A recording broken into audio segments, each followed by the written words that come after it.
What's up? What's up? Wait for at least a couple people to get in.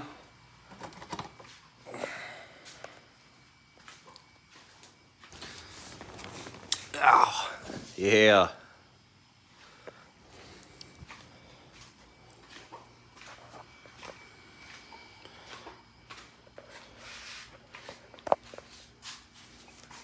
Come on, one person. One person.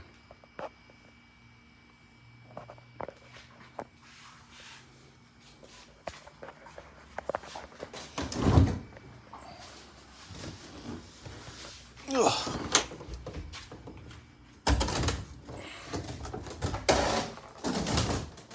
Hey, we got one. All right, I can start now. So, oh, well, they left.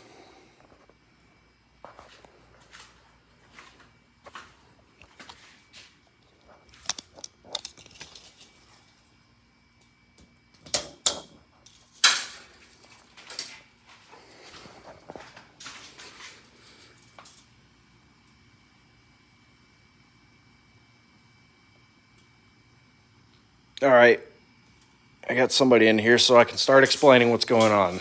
So, haven't been uploading at all because I just bought my first house. I finally have a legitimate garage to keep my car. So all the videos I've made in the past, I've been living at home with my dad. I'm only 24, so yeah, that's where that's all been taking place in the past. But I got my own garage now, so here's the CUDA. Obviously no engine in it. And here's the motor from last video when the whole front end blew out of it. So I am in the middle actually taking measurements right now because I may be driving about 3 hours away from me and going to pick up a Viper engine to put in the CUDA, which would be freaking amazing. It's an engine, transmission, wiring harness, PCM, and everything. So, yeah, that's that. Yeah. So, I'm supposed to hopefully get a pretty good deal on it. It came out of a 2005 SRT10 truck with fairly low miles on it. I think it's got like 60,000 miles on it. So that's that. Let's see. Firewall core support is 39 inches exactly, and the Viper engine is 36 inches long. So that might be an issue. May be able to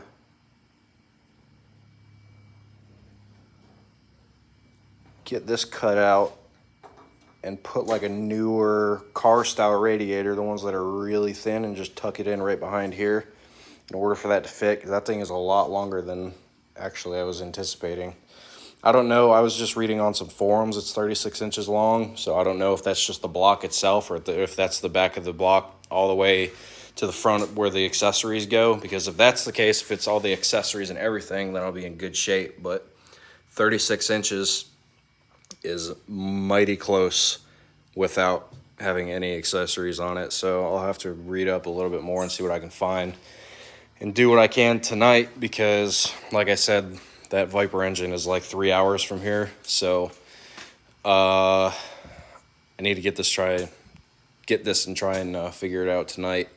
So if I do get it figured out, then I can get in my truck and go make a trip tomorrow. If it doesn't work out, it doesn't work out. So now that I got that as a potential engine, I got the Viper engine, which would be absolutely badass. I got the small blocks still. I got that 318 block. I got a 340 over there. I've got the 6.4 Hemi. It's still over at my dad's house. I've also got a 360 that's over at my dad's house.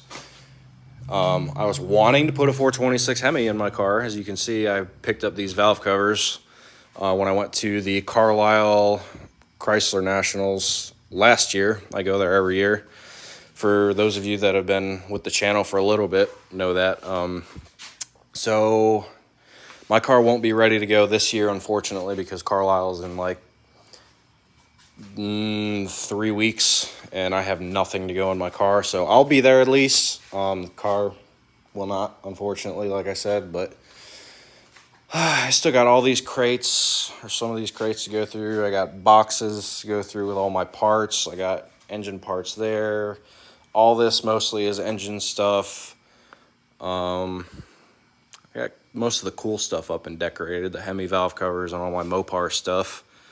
Plymouth hubcaps, Mopar, everything. You can hear I'm a little congested right now. I've been really sick the past few days, so I've been just chilling and relaxing, trying to recover. But yeah, that's pretty much everything. I have been through 3 trucks. I haven't wrecked them or anything, but I've just gone through 3 trucks, and I'm just been trying to debate on, which one I want to keep. Some of you guys may or may not have seen the 2nd gen V10 that I had. That thing's long gone. I was like $9,000 deep into that thing, and it was still not running properly and on the road, so I just got rid of it. So the V10's gone. I bought a 2014 Ram 1500. Had it for about a month, got rid of it. Bought a 3rd gen Ram 1500 before the 14, so that 3rd gen 1500 was my first Hemi vehicle I'd ever owned, new or old. But yeah, that I had the blue. I had to start over. Had the white V10, had the blue Hemi 1500 3rd gen, had the 4th gen Hemi 1500. Then I just sold, and now I'm on my most recent truck, which is in my driveway now. It's a 3rd gen Mega Cab 2500 V10, or not V10, 5.7. So I got a pretty decent deal on that. I'm going to keep it because that's the most work-worthy truck that I've had. It's a 2500. It'll do what I need it to do. It's only 2-wheel drive, but it's a nice truck. I got a pretty good deal on it. So that's what's going to be my new work/tow truck whenever I get the CUDA back and running. So I am still indecisive now with the engine that I should put in here. So you guys please feel free to drop a comment on what you think I should do, because obviously, like I was saying earlier in the video, for the people that have just joined in, I may be going to get a Viper engine for this thing tomorrow. So yeah, that's maybe in the works. It's a 05 Viper engine, so it's the 8.3 liter. It's got the engine, transmission, wiring harness, PCM, and the whole fuse box for $6,000, which is unbelievably cheap for a Viper engine. So like I said, the Viper engine's an option. I have that 318. That's 90 over. Here's the blown up 318 that I had in my car for a while. I got a 340 right there that I could also use. I have the 6.4 truck 392 at my dad's house still, because I just moved out, filling you guys in. I just got my first house, so I got a little garage, a little workspace of my own. And then, yeah, I said I got the truck 392 6.4 over there, and I also have a Magnum 360 over there. So I've got quite a few choices right now. Trying to get a deal worked out with a guy to get a Trackhawk engine from a Jeep, which would also be extremely badass, just like the V10 for the Viper engine. So the only downside to the Trackhawk engine is it's locked up. It spun a rod bearing, so which really isn't a big deal, because I can build/rebuild engines. So that's a matter of just getting probably a new piston rod and getting the crankshaft turned and doing rings and bearings in it. What else? It's pretty much all I can think of right now. Race or street? I do. Depends on who's asking. Just kidding. Hey, I race myself on the street I also race at the track, but most of the time, honestly, it's hard to say. I used to track this a lot, but as time goes on and, life happens, you grow up, get more responsibilities. Like I'm learning, I'm only 24. I just got my first house, and having to do adult things, it's probably going to be turning more back to street because, don't really have time for the track. But it is a plus though, because the one track that I do, or there's two tracks I go to. If any of you are from North Carolina, I go to Galot Motorsports, which it's physically is a nice track, but it's run very poorly and the owners are not very kind people. I also go to Rockingham, which has been redone. The first event I went to there since it's been repaved and redone was the Modern Street Hemi Shootout. The new owners there seem to be pretty nice. Rockingham is a quarter mile, and Galot Motorsports is only an eighth mile, which I can run eighth or quarter. It doesn't really matter to me. There's a lot of places out where I just move to do some street testing, if you will. And there's also a lot of clapped out shitbox squatted trucks that drive by here. It's annoying as hell. But yeah, that's pretty much it for the racing aspect. I'll do whatever I can, but more than likely it's probably gonna be more street. But I want to build something and keep, to where I can do both. I can still drive the car on the street and I can take it to the track whenever I want and still be fast and fun both ways. That's the ultimate goal for me. I'm trying to think. But yeah, like I was saying right before you had asked about the racing, I was about an hour away from Galot before, and now that track is only about 25 minutes. I'm also closer to Rockingham. I moved about 25 minutes south of where I was before. So, yeah, I'm closer to both tracks now, which is really great. The only issue is now I don't have a car trailer. I have my truck and a car with no engine. So next thing after this thing gets running, I really could realistically just drive to the track, but I'd prefer to not do that in case if I blow my shit up, which is not ideal, but shit happens. It's racing. Shit blows up. Engines, transmissions, whatever. I've done my damage with that bad boy right there. So pretty much the only thing I had salvageable from that I can swap over to a new motor is the studs, the motor mounts, and I may not even use the balancer because the crankshaft broke and that thing was just beating all over the place. So the balancer may not even be good to use. So that's kind of why I'm up in the air right now. See, the timing cover blew in half. This thing's all dirty from sitting. Yeah, that was ugly.